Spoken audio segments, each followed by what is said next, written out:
L.W. de Laurence, The Master Key. Chapter 8, Lesson 7, The Psychological Moment. The student has now arrived at the point where he can consider scientific concentration more closely. And the lessons contained in Part 2 will show its practical application in self-development and mental discipline. The necessity of harmony, freedom from worry, and all negative conditions of the mind, and the creation of interest, they've all cleared the way somewhat. There is a very prevalent notion that there will not be much success unless we screw up the will and literally force ourselves to keep our minds on whatever it is that we seek. For this reason, the efforts of many have been so fruitless. For one thing, the will is scarcely developed in many people. Then they don't know how to rouse it or use it. And the exercises practiced have been ill-chosen. The first fact necessary to emphasize about concentration is that thousands of attempts are essential to perfectly succeed in it. This statement looks appalling at first, but it need not deter any sincere student who has made up his mind to master the subject.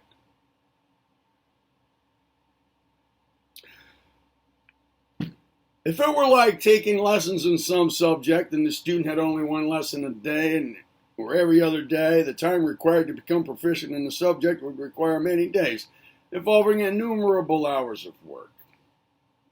If one remembers one's early attempts to master Euclid or algebra, one knows how hopeless the task seemed of ever grasping the principles underlying them. Yet eventually the obstacles were, by the earnest worker, successfully surmounted. And so it is with scientific concentration and will culture. No earnest student of it ever fails to obtain the master key. But with some, the efforts require a longer period than with others. It is not easy to find a more apt simile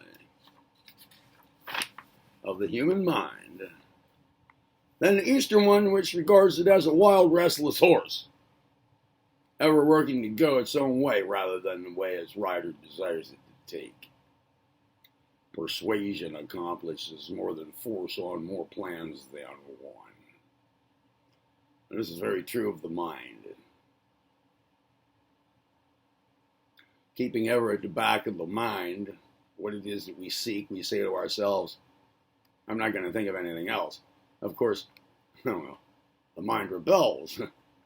It has always been accustomed to have its own way till now. It cannot understand the curb it placed upon it. It rears. It kicks against the fetters imposed upon it, but that which is now for the first time almost opposing it is steadfast. It has a definite purpose in view, not to be lightly turned aside from it. When the mind finds itself thwarted, it calls upon the senses to help it to overthrow the restraint placed upon it. And hearing, seeing, feeling, they become suddenly, preternaturally alert.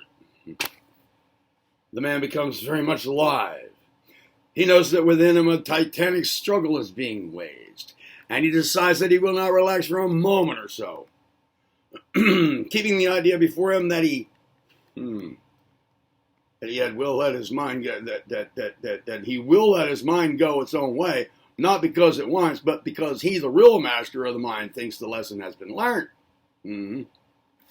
He knows that though he could break its spirit, he would have broken all there was in it, just as in the case of the restive steed. The mind is not there to break. It's there to train. Very different. So he takes his attention off the subject he's been holding the mind to, but the lesson is not ended yet. He merely turns the thought to another subject for a couple of minutes, a subject chosen previously. When he has calmly considered this to the exclusion of any alien idea, he drops it, and then permits the mind to go its own course. This will be done daily, and despite any shortcomings on the part of the student in the initial stages, he will certainly find he's getting some control of his mental mechanism. Going back to what has been said regarding serenity, absence of fear and worry, the harmony, the lessening of activities, knowing what is really being aimed at, a feeling of confidence is certain to be born. And as this slowly possesses one, there will begin to be created the mental atmosphere quite different to any experienced in the past. Rhythm runs through all kingdom of nature. The mental part no less than the physical, and the automatism of the mind, which was responsible for the want of ability to concentrate, will first of all be broken up and then regrouped in accordance with the pattern presented to it. New vibrations will be set up. Will culture begins to take place. And if the reader can manage to set apart a certain hour daily for concentration practice, all the better. Children and animals get sleepy at certain periods so that one might set one's watch by them, just as flowers open and close their petals at exact times. Even adults know meal times without the aid of clocks and watches, and plenty of functions are quite automatic in themselves. We are constantly reminded to take the path of least resistance, and in any training of the mind, regularity counts very much. The busy man well understands this in the pleasant hours spent at home after business, every care thrown off, the mind at ease, contented. This does not apply to all, I know. It's a pity it doesn't, because it so easily could. But all the same, there are many men and women to whom it does, and they will understand what I'm endeavoring to show. That rhythm unconsciously enters into one's daily life. When the student has commenced to practice, he finds that each time afterwards he takes it up or repeats it, it becomes easier, because all of the faculties concerned in getting ready for it and look forward to it, so to say. Further than this, new interests will almost inevitably arise. Ambition will be strengthened. Concentration will come quite naturally.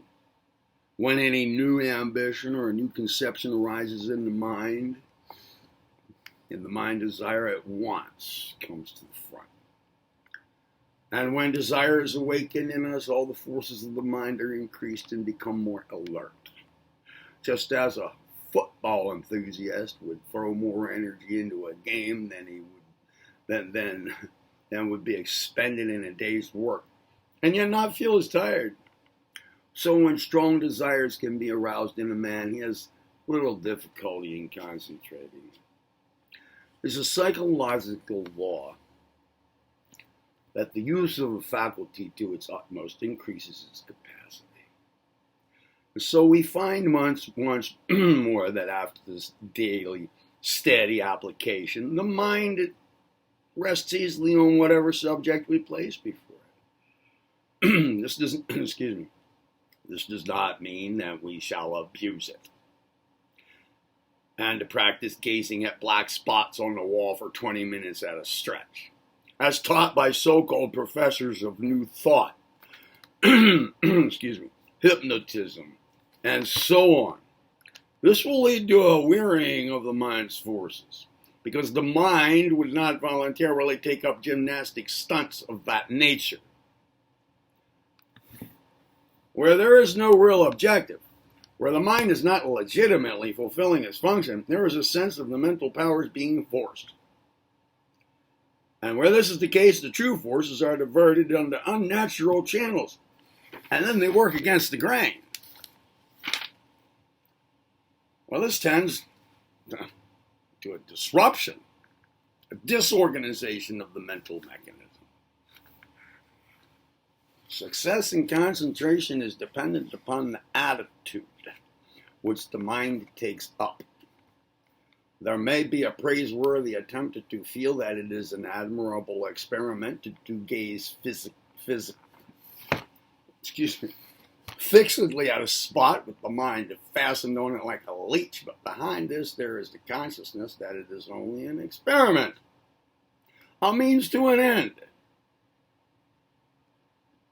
And the utter artificiality of it creates an antagonism which will rise up a certain amount of force and defeat the object we have in view.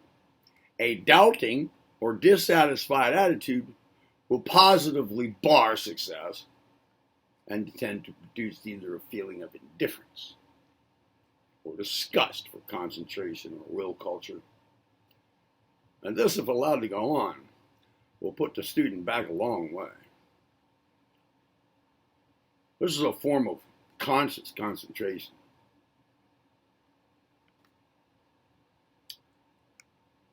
Chapter 9, Lesson 8, Unconscious Concentration. That's in the next video. See you there. L.W.D. Laurence, The Master Key.